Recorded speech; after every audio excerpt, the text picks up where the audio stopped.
আসসালামু আলাইকুম। WordPress theme customisation ধারাবাহিক টিউটোরিয়ালসের দ্বিতীয় পর্বে সবাইকে স্বাগতম।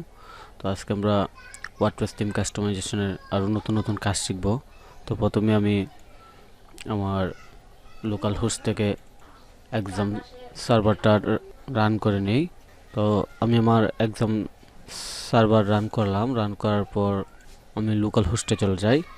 Local host WordPress WP admin.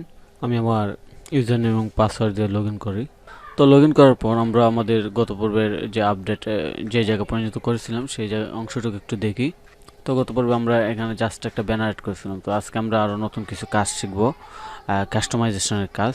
তো ফার্স্ট অফ অল আমরা একটু নিচে চলে যাই, অর্থাৎ ব্যানারের পরের যে মেনু বাটনটা আছে ওইটাতে কাজ করব। তো মনে করেন ক্লায়েন্ট অনেক সময় এই মেনু বারে অনেক স্টাইল চেতে পারে কিংবা অনেক কাজ চেতে পারে যে এখানে একটু কাস্টমাইজেশন কিংবা আপডেট করা দরকার। তো যাই হোক, আমি আমার এক্সপিরিয়েন্স থেকে কিংবা আইডিয়া থেকে কিছু কাস্টমাইজেশন করে দেখাই। তো মনে করেন ক্লায়েন্ট চাচ্ছে যে এইখানে যে মেনুর কালারটা আছে এটা চেঞ্জ করতে হবে, কিংবা হাইলাইটের যে অংশটা আছে এটা চেঞ্জ করতে হবে। তো এই জন্য আমরা কীভাবে কাজ করব? তো প্রথমে আমি ইন্সপেক্ট এলিমেন্ট একটু ওপেন করি। ইন্সপেক্ট এলিমেন্ট ওপেন করার পর ইন্সপেক্ট করে যে মেনু আছে ওইটাতে ক্লিক করলাম। ক্লিক করার পর এখানে যদি একটু লক্ষ্য করেন যে main navigation current page item এই ক্লাসটার এখানে কাজ করতেছে। তো এটা যদি ক্লায়েন্ট মনে করেন বলতেছে যে এই কালারটা এখানে চেঞ্জ হবে, তো কালারটা ধরুন এইরকম হবে, এরকম যে কোনো একটা কালার চাইতে পারে ক্লায়েন্টের চাহিদা অনুযায়ী। যাই হোক, আমি ধরে নিলাম যে ক্লায়েন্ট এই কালারটা যাচ্ছে এবং এইটা একটু 5 পিক্সেল কিংবা 3 পিক্সেল হবে। এটা আমরা কীভাবে করবো? তো এটা করার জন্য প্রথমে আমি এটা কারেন্ট মেনু যে page item current page item আছে ওইটা এই ক্লাসটাকে আমার index.css ফাইলে খুঁজে নেব। তো খুঁজে নেওয়ার জন্য প্রথমে আমি আমার থিমে চলে যাই, ব্লগ। তারপর আমি ওপেন করব style.css ফাইল এবং ফাইন্ড করব এই কোডটা কোথায় আছে। সো এই কোডটা এখানে আছে। তো এখন আমি এই কোডের মধ্যে আমার যে নিউ স্টাইল অর্থাৎ এটা দিয়ে দেব। তো এটা দিয়ে দেওয়ার জন্য আমি কপি করি, কপি দিলাম। একটু রিফ্রেশ দিয়ে দেখি। অনেক সময় ব্রাউজার কুকিজের জন্য একটু টাইম নেয় আপডেটগুলো দেখাতে। যাই হোক, আমি একটু প্রাইভেট ব্রাউজার দিয়ে দেখি এটা আমার এটা আপডেট নেয়নি কেন।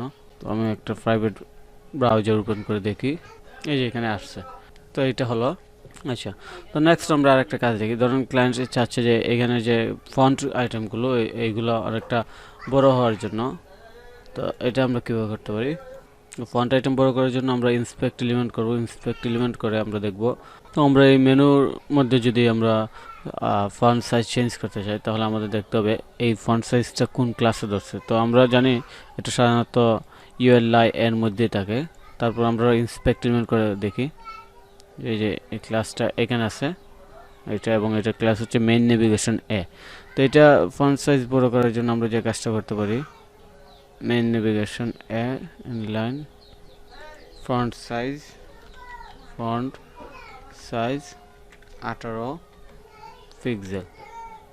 এই যে এটা 18 পিক্সেল হয়ে গেছে।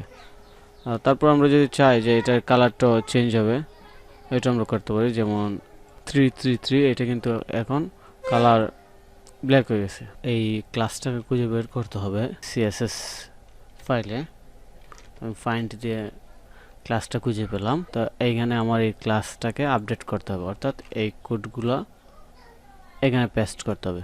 তো আমি কোডগুলো এখানে পেস্ট করি। পেস্ট করার পর আমি রিফ্রেশ দিয়ে দেখি, দেখলে দেখা যাবে যে এটা আপডেট হয়ে গেছে। তো এই যে এখানে আপডেট হয়ে গেছে। তো যাই হোক, আমরা এই মেনুর চেঞ্জিংটা দেখলাম কিভাবে মেনুটা চেঞ্জ করতে হয়। তো আমরা এই মেনু বার কাস্টমাইজেশনের কাজটুকু দেখলাম। আরও অনেক কাস্টমাইজেশন আছে কিংবা আরও অনেক কাস্টমাইজেশন করতে হবে, ক্লায়েন্টের রিকোয়ারমেন্ট অনুযায়ী আমাদেরকে করতে হয়।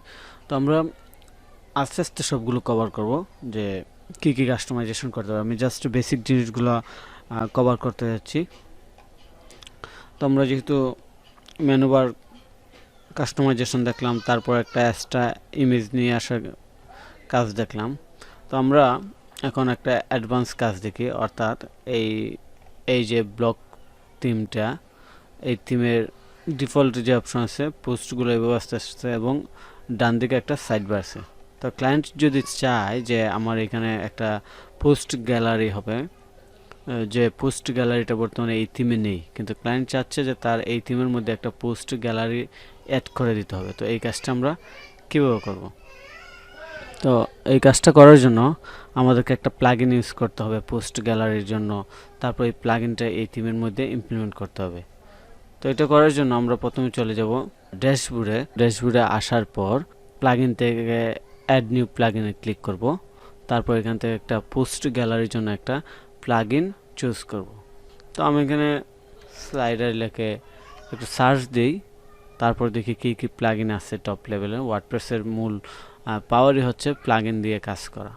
পোস্ট স্লাইডার দেওয়ার পর এখানে অনেকগুলো প্লাগইনের লিস্ট চলে আসছে। আমরা প্রথমে কিছু প্লাগইন ট্রাই করে দেখি যে কোন প্লাগইনটা ইউজ করতে হবে। WP responsive recent post slider carousel, এইটা একটু চেক করে দেখি। তো এটা স্লাইডারও বানানো যায় আবার ক্যারোসেল বানানো যায়। তো এই প্লাগইনটা ইউজ করতে কীভাবে দেওয়া আছে, আর যাই হোক আমি একটু স্ক্রিনশটগুলো দেখি। তো স্ক্রিনশটগুলো তো আমরা যেমন দেখছি যে এটা হচ্ছে একটা ডিজাইন, তারপর এখানে একটা ডিজাইন, এখানে আর একটা ডিজাইন।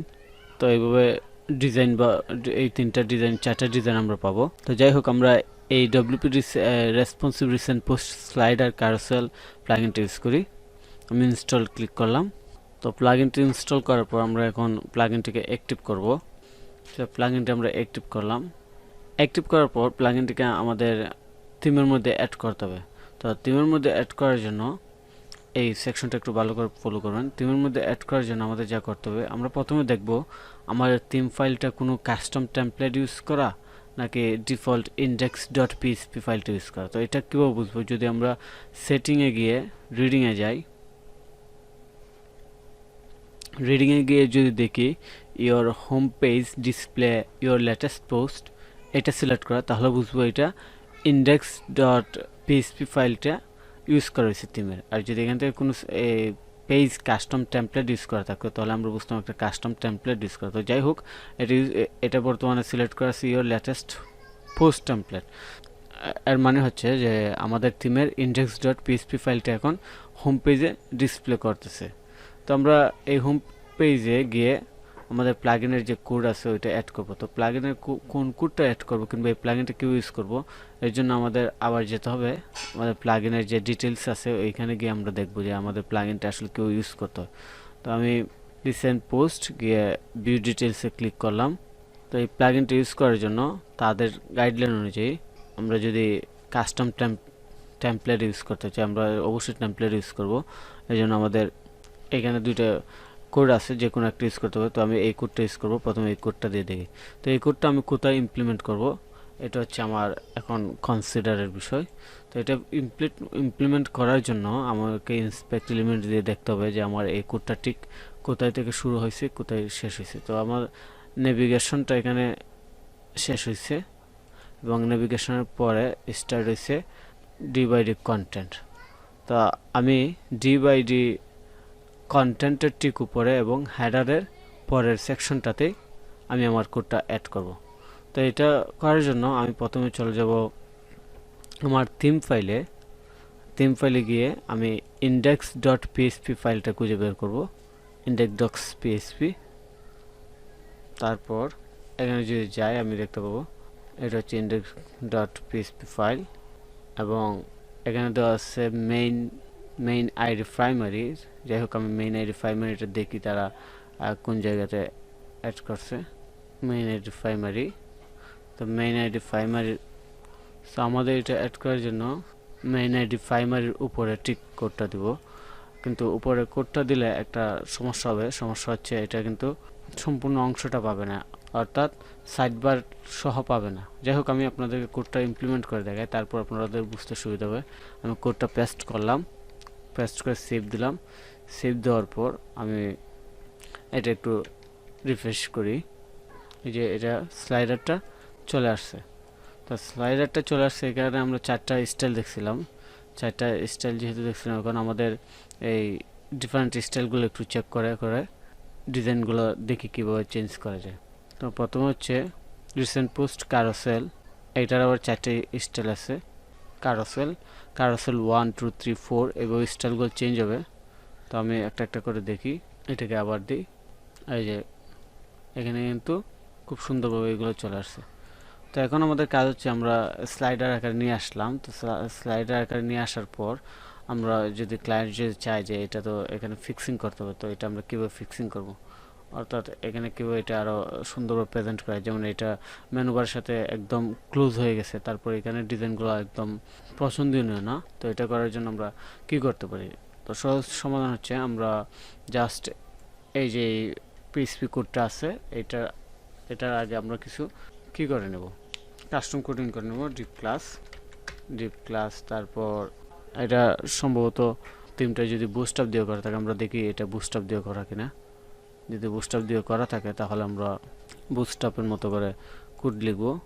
আজ আমি থিম ফাইলটা একটু দেখি, সিএসএস, ওকে। সো এটা বুস্টআপ দিয়ে করা আছে, যাই হোক। তারপর আমি আমার মতো করে কোডিং করি, ডিপ ক্লাস পোস্ট স্লাইডার দিয়ে আমরা এই কোডটা দিলাম।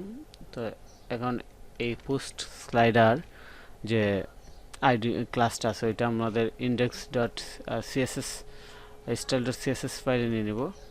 তো এটা নেওয়ার জন্য আমরা একদম নিচে চলে যাই কাস্টম কোডিং এরিয়াতে, এটা দিলাম।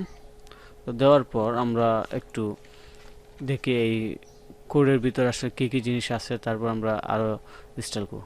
প্রথমে আমাদের এটা হচ্ছে পোস্ট স্লাইডার, এর ভিতরে কি কি আছে আমরা একটু দেখি। পোস্ট স্লাইডারের ভিতরে H2A আছে, আর এই বাটনটাও আমরা একটু দেখে নিই। আচ্ছা, আমরা H2A পর্যন্ত নিয়ে নিই। পোস্ট স্লাইডার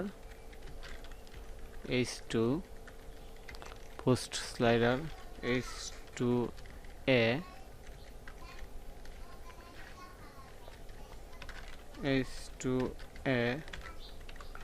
হোভার, এই অংশটুকু নিলাম। নেওয়ার পর আমরা এবার একটা সুন্দর একটা স্টাইল দিয়ে দেব। সুন্দর স্টাইল দিয়ে দেওয়ার জন্য আমরা প্রথমে যে কাজটি করব সেটি হচ্ছে পোস্ট স্লাইডারটিকে একটা মার্জিন প্যাডিং দিয়ে দেব, প্যাডিং 50 এটা দিলাম। তারপর প্রত্যেকটা ডিপকে আমরা একটা বক্স শেড দিয়ে দেব। তো ডিপ ক্লাসটা কি, ডিপ ক্লাস হচ্ছে ঠিক এইটা,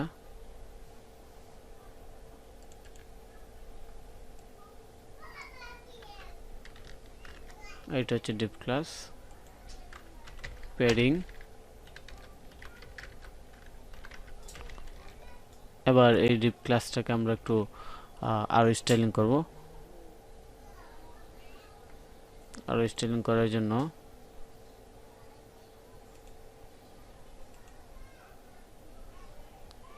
আমাদের নতুন যে ক্লাস নিচ্ছে এটা কিন্তু এখানে দেখাচ্ছে।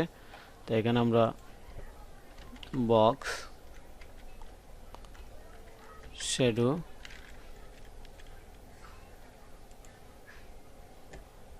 একটা বক্স শ্যাডো নিয়ে আসি। এইগুলো খুব সহজ, আপনারা অনলাইন থেকে বক্স শ্যাডো জেনারেট করে নেবেন। বক্স শ্যাডো জেনারেট, তো আমরা এখান থেকে একটা বক্স শ্যাডো জেনারেট করলাম। করার পর এই কোডটা কপি করে আমি আমার